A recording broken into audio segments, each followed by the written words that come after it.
আচ্ছা, আমরা তো সবাই পদ্ম ভালোবাসি, কিন্তু পদ্ম হয় নোংরা পাঁকের মধ্যে, সেইটাতে কি কেউ আমরা অতটা গুরুত্ব দিই না। তাহলে তোমরা কেন বলো তো বারবার আমি কিসে গাছ বসালাম সেইটাতে গুরুত্ব দিচ্ছ?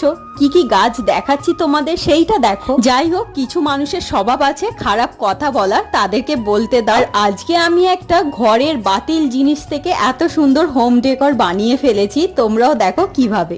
আবর্জনার মধ্যে দেখতে পেলাম একটা সুন্দর কাঁচের বয়াম পড়ে রয়েছে, সেটাকেই বেশ সুন্দর করে ধুয়ে পরিষ্কার করে নিলাম। আর এই মানি প্ল্যান্টের গাছগুলো লতিয়ে লতিয়ে উঠোনে চলে আসছিল, তাই সেখান থেকে কিছুটা ভেঙে নিয়েছি। এবার আর সেরকম কিছুই করার নেই, বয়ামটা পরিষ্কার করে বেশ কিছুটা পরিষ্কার জল দিয়ে মানি প্ল্যান্টের ডালটা দিয়ে দেবো। আর মাঝে মাঝে কিন্তু জলটা পাল্টাতে থাকতে হবে। আচ্ছা, তোমরা কারা কারা আমার মতো আছো যারা পুরনো বাতিল জিনিস ব্যবহার করতে ভালোবাসো, অবশ্যই কমেন্টে জানিও। আর নিপা কমেন্ট করেছিলে তোমার নাম নেওয়ার জন্য। হাই নিপা।